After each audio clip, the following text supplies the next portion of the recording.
Good morning সবাইকে welcome জানাচ্ছি study for job YouTube চ্যানেলে।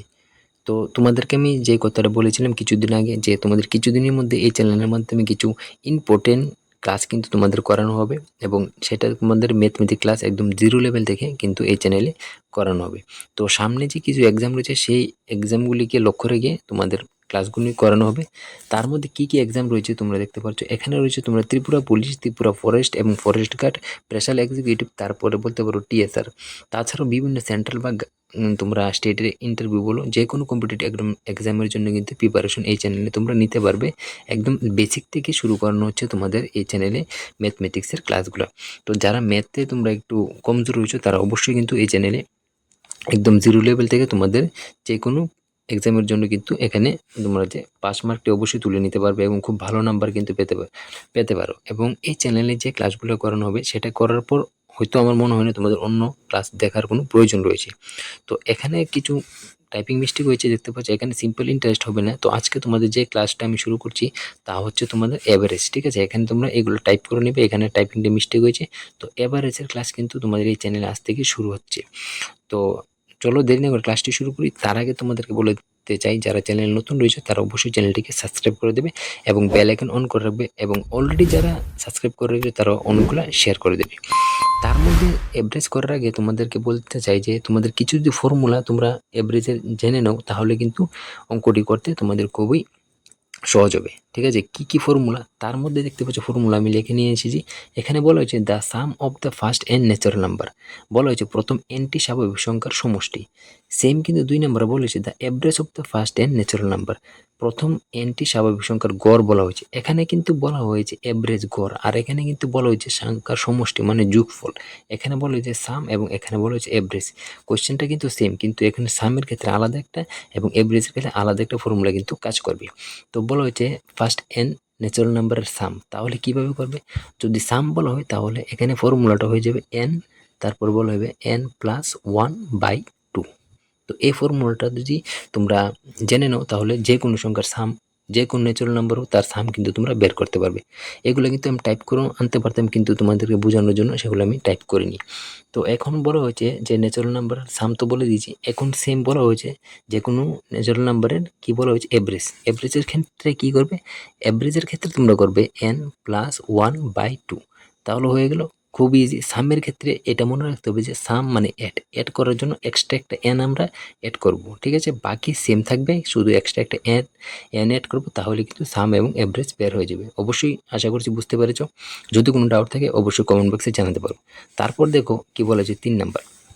3 নম্বরে বলা হয়েছে the some of the square of the first N natural number. তো 3 নম্বরে বলা হয়েছে যে প্রথম এনটি স্বাভাবিক সংখ্যার বর্গের সমষ্টি, বর্গের মানে স্কোয়ারের সমষ্টি। এবং 4 নম্বরে সেম বলা হয়েছে the average of the square of the first N natural number. এখানে বলেছে এভারেজ, এখানে বলেছে সাম, এখানে স্কোয়ার, ঠিক আছে। স্কোয়ারেরই এভারেজের কথা বলেছে এবং সামের কথা বলা হয়েছে। কিভাবে বের করবে, তাহলে স্কোয়ারের ক্ষেত্রে আমরা সামের ক্ষেত্রে ফর্মুলাটা আমি তোমাদেরকে বলে দিচ্ছি। যে কোনো নাম্বার থাকবে তার জন্য ফর্মুলা হয়ে যাবে এন প্লাস 1 ব্র্যাকেট, তারপর এন, ঠিক আছে, 2n প্লাস 1 ব্র্যাকেট বাই 6।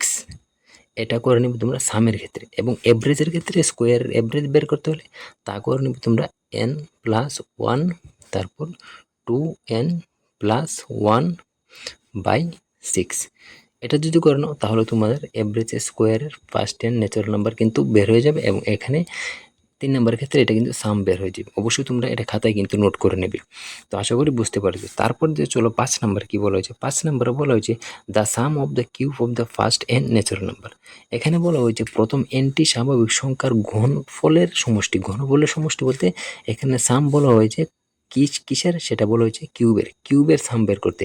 এবং 6 নম্বরে বলে সেম কোয়েশ্চেন এভারেজ বের করতে, কিসের, কিউবের। ফার্স্ট এন ন্যাচারাল নাম্বার, প্রথম এন সংখ্যার স্বাভাবিক সংখ্যার ঘনফলের গড় বের করতে।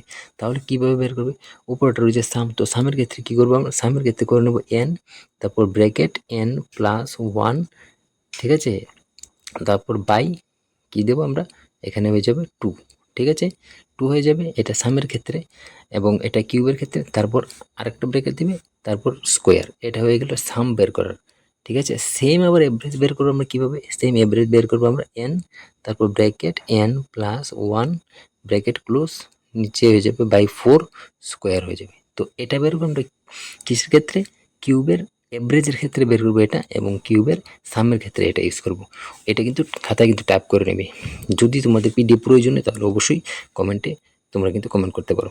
তারপর দেখো 7 নাম্বার কি বলা হয়েছে? 7 নাম্বার বলছে the average of the first N even number. ঠিক আছে, তো ফার্স্ট এন ইভেন নাম্বার আমরা এভারেজ বের করবো। কীভাবে বের করবো? তার ক্ষেত্রে আমরা কি করব?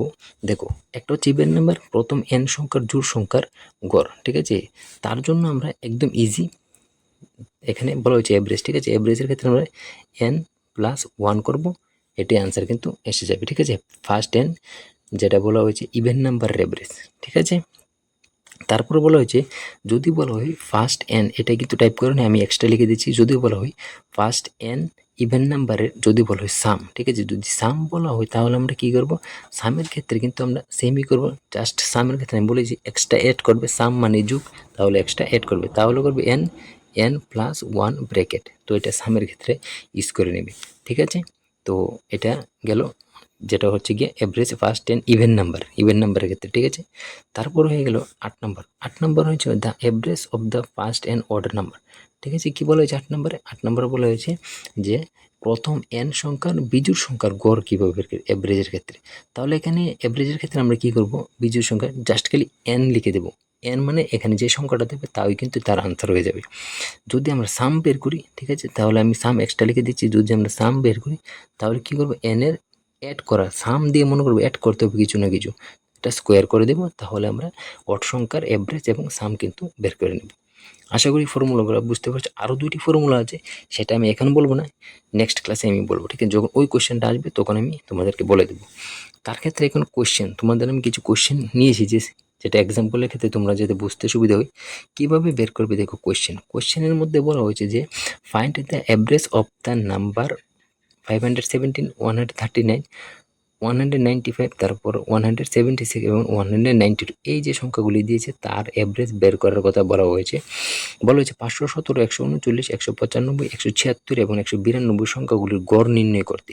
তাহলে এখানে আনসার দেওয়া হচ্ছে ABCD। কীভাবে বের করবে? তার জন্য তোমাদের কি করতে হবে? এক্ষেত্রে তোমাদের এখানে কিন্তু কোনো ফর্মুলা এখানে কাজ করবে না, বা কোনো ফর্মুলার প্রয়োজন নেই। এখানে জাস্ট খালি তোমরা সবগুলি নাম্বার অ্যাড করে দেবে। ঠিক আছে, সবগুলি নাম্বার অ্যাড করতে হলে কীভাবে অ্যাড করবে? দেখো, এখানে বলেছে 517, ঠিক আছে, 517, তারপর এড করব 139, তারপর 195, তারপর 176 এবং 192। ঠিক আছে, এখানে লিখছি 192। তাহলে কীভাবে এড করবো? দেখো, 2 6 8 8 আর 5 হয়ে যাবে 13। ঠিক আছে, 13 13 আর 9 হয়ে যাবে কত? হয়ে যাবে 22, 22 আর 7 হয়ে যাবে 29। ঠিক আছে, 9 হয়ে যাবে, থাকবে 2। তো 11 11 আর 7 মিলে হয়ে যাচ্ছে তোমাদের 18, 18 আর 9 মিলে হয়ে যাচ্ছে মানে 27, 27 আর 30, তারপরে 31 1 হয়ে যাবে, থাকবে 3 4 5 6 7, 7 আর 5 12। ঠিক আছে, 1219 তোমাদের আনসার হয়ে যাবে। ভাগ করবো কত? যতগুলো সংখ্যা আছে এতগুলো সংখ্যা দিয়ে ভাগ করে দেবে, মানে 5টি সংখ্যা আছে 5 দিয়ে ভাগ করে দেবে। ঠিক আছে, তাহলে হচ্ছে 5 দুগুণে 10 হয়ে যাবে, থাকবে 2 1 21, তারপর 4 দিয়ে ভাগ করে দেবে 19 থাকবে, 3 দিয়ে ভাগ করে দেবে, পয়েন্টটা যাবে মানে 243 পয়েন্ট সামথিং আসবে। তাহলে আনসার হয়ে যাবে কত? আনসার হয়ে যাবে কিন্তু এখানে বি নাম্বার, আনসার হয়ে যাবে 243.8, কিন্তু তোমাদের এখানে সঠিক উত্তর হয়ে যাচ্ছে। আশা করি বুঝতে পেরেছো। চলো বি নাম্বার চলে যাই। Next question. নেক্সট কোয়েশ্চেনে বলা হয়েছে what is the average of the first 16 natural number. বলা হয়েছে প্রথম 16টি স্বাভাবিক সংখ্যার গড় কত। সেম আমি এখানে কোন এক্সাম্পলটা বলেছিলাম? First N 16 natural number. তো চলো আমরা তোমাদের এক্সাম্পলটা আমি বলে দিচ্ছি। সেখানে যে এক্সাম্পলটা বলা হয়েছিল সেটা হচ্ছে ফার্স্ট 16 ন্যাচারাল নাম্বার এভারেজ। ঠিক আছে, তো চলো ন্যাচারাল নাম্বার এভারেজ বের করতে হলে আমি বলেছিলাম n প্লাস 1/2, এটা কিন্তু আনসার হয়ে যাবে। ঠিক আছে, তাহলে আমরা এখানে কি ব্যবহার করব? এভারেজ করছি, তার জন্য আমরা 16, ঠিক আছে, এন এর জায়গায় 16 হয়ে যাবে, এন এর ক্ষেত্রে হয়ে যাবে 16 প্লাস 1/2। ঠিক আছে, তো 16 এক মিলে হয়ে যাবে 17, 17 2 দিয়ে আমরা ভাগ করে দেবো মানে 6। ঠিক আছে, কত হয়ে যাবে? 8.5। ঠিক আছে, তো 8.5 কিন্তু তোমাদের আনসার এখানে হয়ে যাচ্ছে। আশা করি বুঝতে পেরেছো। ঠিক আছে, ঠিক আছে, তারপর দেখো বুঝতে পেরেছো আশা করছি। 2 নম্বরে দেখো, 2 নম্বরে কি বলেছে? নেক্সট নাম্বারটা বলে the find of the average first 6 even number. তাহলে প্রথম 6টি জোড়া সংখ্যার গড় নির্ণয় করতে বলা হয়েছে। তার জন্য আমি ফর্মুলাটা কি বলেছিলাম? তোমরা অবশ্যই মনে রেখেছো। তার হয়ে যাবে n+1। এটাই কিন্তু তোমাদের বলা হয়েছে যে প্রথম 6টি জোড় সংখ্যার গড় কত হবে। তাহলে এখানে কত আছে, n বলতে 6কে বোঝানো হয়েছে, তো n6+1 কত হয়ে যাবে আনসার, এখানে হয়ে যাবে 7। 7 কত নম্বর অপশান রয়েছে, দেখতে পাচ্ছ 7 করেছে কিন্তু সি নাম্বার অপশান, এবং সঠিক উত্তর তোমাদের হয়ে যাবে সি নাম্বার। তারপর দেখো, তারপর বলো যে what is the average of the first 31 odd number. তো এখানে আগেরটা কিন্তু গিয়েছিল ইভেন নাম্বার, এখন কিন্তু হয়ে গেছে অড নাম্বার। তো অড নাম্বারের ক্ষেত্রে তোমাদের ফর্মুলাটা অবশ্যই তোমাদের মনে রেখেছো। তো অড নাম্বার ফর্মুলা কী হয়ে যাবে, এটার কিন্তু ফর্মুলা হয়ে যাবে এন। তো এন মানে কি, এন মানে যে সংখ্যাটা রয়েছে সেই সংখ্যাটি, মানে 31, এখানে আনসার হয়ে যাবে 31ই আনসার হয়ে যাবে। নেক্সট দেখো, নেক্সট বলে the average of the square of the first 7 natural number. তো ফার্স্ট 7 ন্যাচারাল নাম্বার অ্যাভারেজের স্কোয়ার বের করতে বলা হয়েছে, ঠিক আছে। তো স্কোয়ারের অ্যাভারেজ কীভাবে বের করবো, আমি ফর্মুলাটা বলেছিলাম n+1, ঠিক আছে। তারপর 2n+1, তারপর বলা হয়েছে বাই 6। তাহলে আমরা দেখো কীভাবে বের করছি। এখানে n বলতে বলা হয়েছে কিন্তু 7কে, তাহলে 7+1 ব্র্যাকেট, তারপর বলা হয়েছে 7 ইন্টু, সরি এখানে 2 ইন্টু 7 হয়ে যাবে এবং +1 হয়ে যাবে, বাই কিন্তু হয়ে যাবে 6। তাহলে 7 আর 1 মিলকে কত হয়ে যাবে, এখানে 8 হয়ে যাবে, এবং এখানে কিন্তু হয়ে যাবে 7 2 14, 1 মিলে 15, ইন্টু কিন্তু 15 হয়ে যাবে, আর নিচে হয়ে যাবে 6। তাহলে 6 দিয়ে কীভাবে কাটবো, 6কে আমরা 3 দিয়ে 2 বার কাটতে পারি, এবং 15কে 3 দিয়ে কিন্তু 5 বার কাটতে পারি, ঠিক আছে। তো 2 দিয়ে আবার 8কে 4 বার কাটবো, এবং 4 5 এখানে হয়ে যাবে কিন্তু 20, মানে 20। অপশন এ কিন্তু এখানে সঠিক উত্তর হয়ে যাবে, তোমাদের আনসার হয়ে যাবে 20। আশা করি বুঝতে পেরেছ। তো সম্পূর্ণ ভিডিওটি তোমাদের বা ক্লাসটি তোমাদের কেমন লেগেছে অবশ্যই কিন্তু কমেন্ট বক্সে জানাবে। নেক্সট কিন্তু আরও ভালো ভালো কোয়েশ্চেন তোমাদের জন্য আমি নিয়ে আসবো। জাস্ট খালি তোমাদের ফর্মুলাটা বুঝে রাখতে হবে, তারপর এর জায়গায় 2 এর জায়গায় এর জায়গায় কী হবে সেগুলো বসিয়ে দিলে কিন্তু তোমাদের সঠিক উত্তর কিন্তু বের হয়ে যাচ্ছে। তো আশা করি তোমরা যে কোনো কম্পিউটার প্রিপারেশন নিতে চাও, স্টাডি ফর জব ইউটিউব চ্যানেলটিকে অবশ্যই সাবস্ক্রাইব করবে, এবং পরীক্ষাতে সাফল্য আনতে এই ক্লাসটি কিন্তু তোমাদেরকে যথেষ্ট। ইউটিউবে রয়েছে স্টাডি ফর জব ইউটিউব, এবং ফেসবুকে রয়েছে স্টাডি ফর জব, এবং হোয়াটসঅ্যাপের জন্য তোমাদের ফোন নাম্বার এখানে দেওয়া রয়েছে। বলে গণিতের যে সম্পূর্ণ তোমরা নাম্বার পেতে চাও, অবশ্যই স্টাডি ফর জব ইউটিউব চ্যানেলটিকে সাবস্ক্রাইব করতে ভুলবে না। তো দেখা হচ্ছে নেক্সট ক্লাসে আরও কিছু ভালো ভালো ইম্পর্টেন্ট কোয়েশ্চেন নিয়ে।